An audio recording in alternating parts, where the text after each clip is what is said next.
राधे राधे। राधे राधे। सर्वप्रथम हमारे होस्ट का आभारी है कि मैं ऐसा बढ़िया सा मंच दिया गया है जहाँ पे हम हरिनाम संकीर्तन कर सकते हैं। जैसे कि आप लोगों को सबको पता है, कहा जाता है कि हम सब हिंदू है। ये हिंदू तो बाहर लोगों ने दिया हुआ टर्म है, हम तो है सनातनी। सनातनी यानी वो जिसका अस्तित्व पहले था, आज है और कल भी रहेगा। ऐसा कोई काल समय नहीं था जहाँ पे सनातन का अस्तित्व नहीं था, इसे सनातनी कहते हैं। इसमें हमारे सनातन धर्म के हिसाब से 4 युग है। हर युग में एक युग धर्म होता है। तो युग धर्म उसे कहा जाता है जिसका पालन हर किसी ने उस टाइम पे करना चाहिए। एक जमाना ऐसा था जहां पे कहा करते थे कि भाई जो व्यक्ति जिसका जन्म हुआ है, अगर उसको भगवान का साक्षात्कार चाहिए तो उसे करना चाहिए ध्यान। ये सबसे पहला युग था। तो उस टाइम पे ऐसा टाइम था कि जहां पे लोगों की आयुष बहुत लंबी होती थी। वो लोग ध्यान में रहते थे और कई हजारों साल ध्यान में रह के उनको भगवान का साक्षात्कार होता था। ऐसे कई वर्णन हमारे शास्त्र में ही है। जैसे क्लासिक एग्जाम्पल है हमारे जांबवान, जिनका वर्णन बहुत रामायण में भी आता है और कृष्ण के साथ भी आता है। तो वो लिटरली क्रॉस युग, इतने महान थे।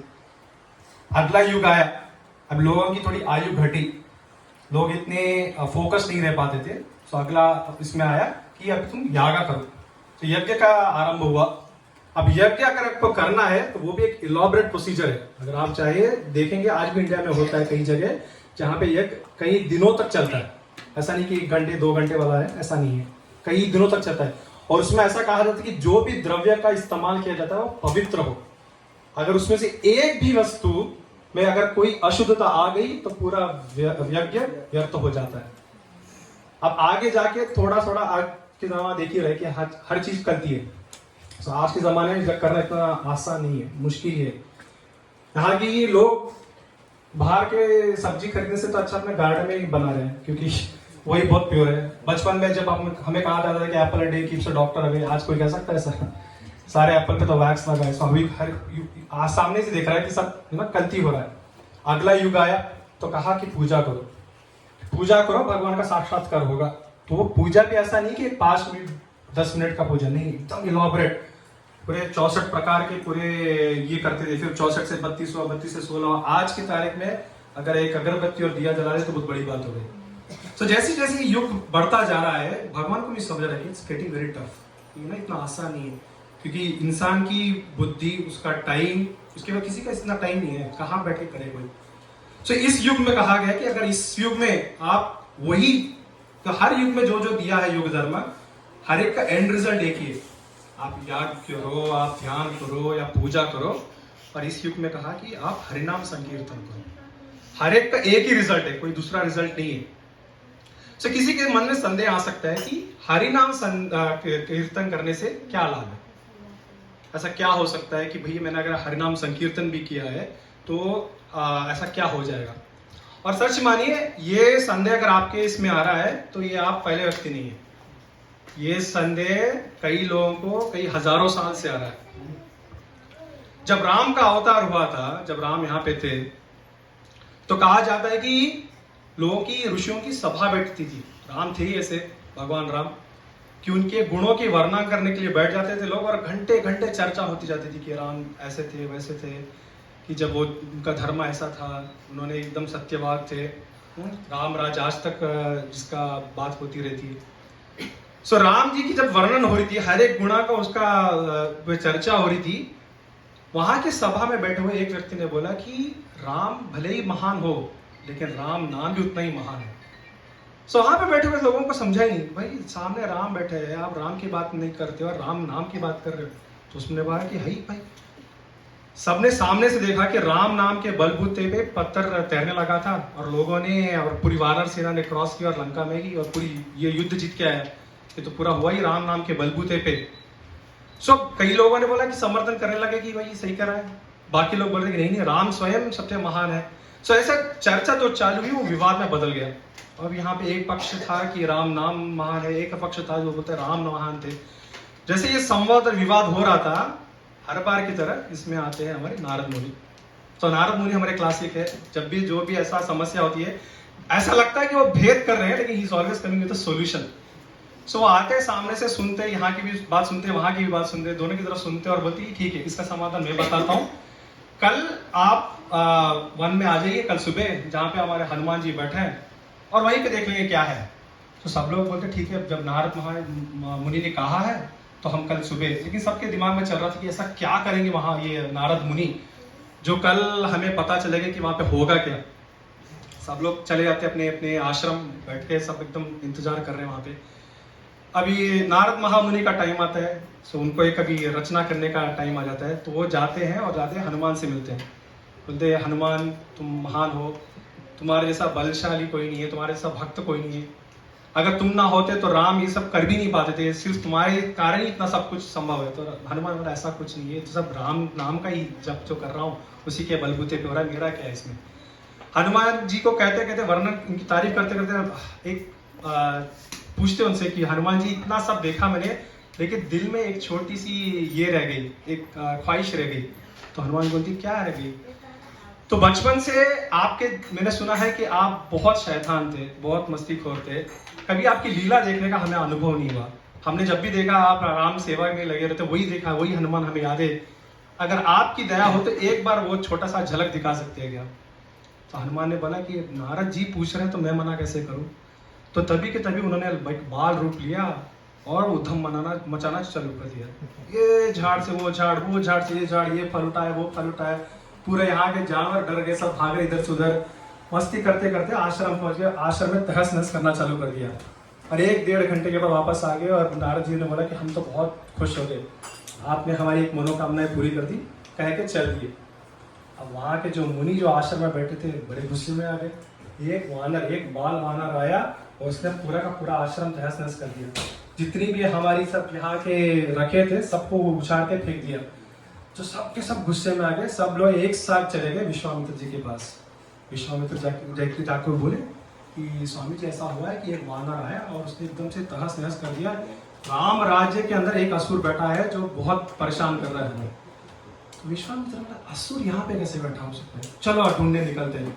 तो जाते हैं कि बोले कल सुबह सब मुझे मिलो, मैं राम को लेके आता हूँ। तो श्री राम जी को बोले रात में कि सुबह उठने के बाद तैयार खड़े रहो, हमें जाना है जंगल की तरफ, सुना है वहाँ पे कोई दानव बैठा है, उसका संहार करने जाना है। तो श्री राम जी बोले ठीक है जैसा आप कहते हैं वैसा।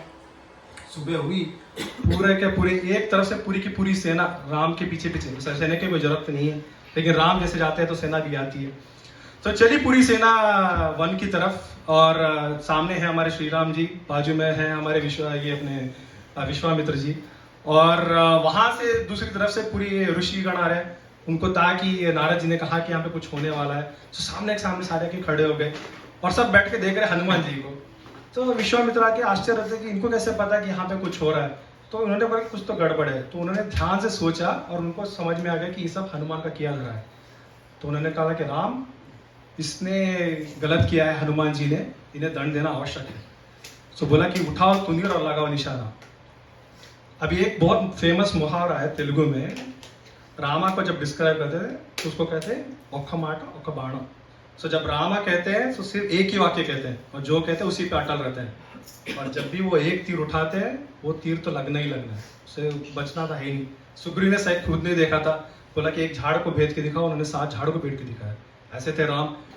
सो जैसे उन्होंने निशाना लगाया सबके सब डर गए, बोले ये क्या कर रहे राम जी, आगे तो हनुमान जी बैठे हैं, उन पे कैसे निशाना साध सकते हैं। विश्वामित्र ने बोला नहीं, दंड तो देना ही पड़ेगा, गलत किया उन्होंने।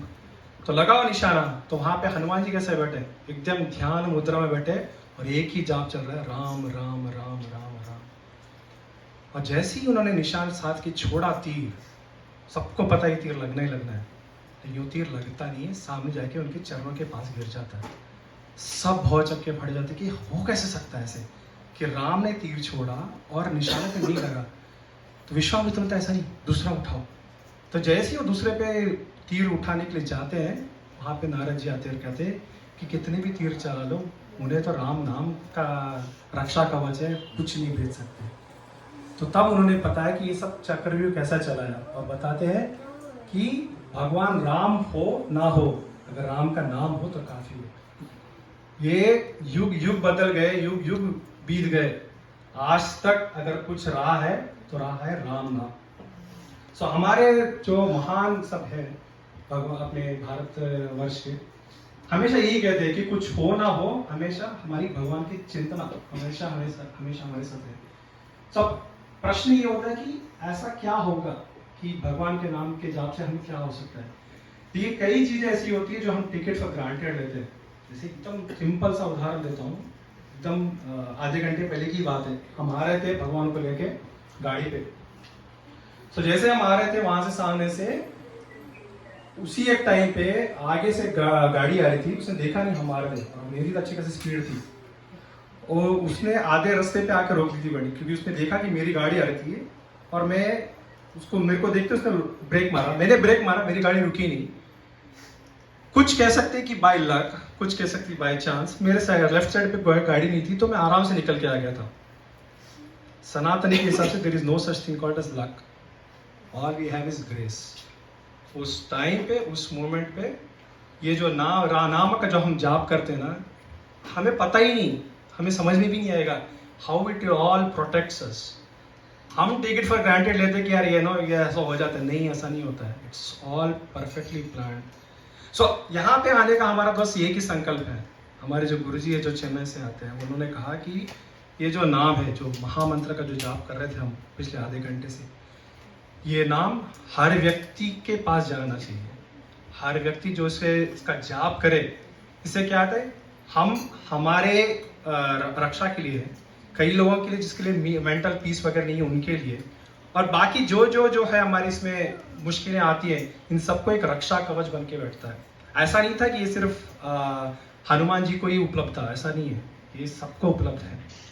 लेकिन कहा जाता है कि जब हम बैठ के खुद से करते हैं तो उसे हम कीर्तन कहते हैं, साथ जब हम सब बैठ के मिलके करते हैं उसे कहते हैं संकीर्तन। जब एक बंदा व्यक्ति करता है, अगर 100 बार करता है तो उसे फल सिर्फ 100 का ही मिलता है। लेकिन अगर जैसे मैं आप लोगों के साथ, सबके साथ बैठ के कर रहा हूँ, करीबन हम यहाँ 30-35 लोग हैं, तो मुझे फल पूरे 35 लोगों का मिलता है, हर एक को मिलता है, मैं कोई स्पेशल नहीं हूँ यहाँ पे। सो मेरी और हम सबकी बस आपसे यही कामना है ना, कि आगे आने वाले आधे घंटे भगवान की तरफ ध्यान से हम इस महामंत्र का जाप करें। जब भी आपको टाइम मिले, दिन में 11 बार 21 बार भी करें, बच्चों को डेफिनेटली सिखाएं। ये हमारे लिए भी इम्पॉर्टेंट है और हमसे ज़्यादा उनके लिए भी इम्पॉर्टेंट है। जितना हम सनातनीज है, हमारे पास एटलीस्ट रूट्स थे, हम भारतवर्ष में पड़े बले, क्योंकि ये बच्चों को उनको तो कोई आइडिया नहीं जब तक हम न बताए। सो हमारी तो आपसे बस यही प्रार्थना है कि बच्चों में भी धीरे धीरे रोज 11 बार 21 बार ये एक छोटी सी आदत डालें। आपको भी नहीं पता फ्यूचर में ये नाम उन्हें कैसे और कहाँ कहाँ बचाएगा। इस प्रार्थना के साथ हम फिर कंटिन्यू करें। राधे राधे।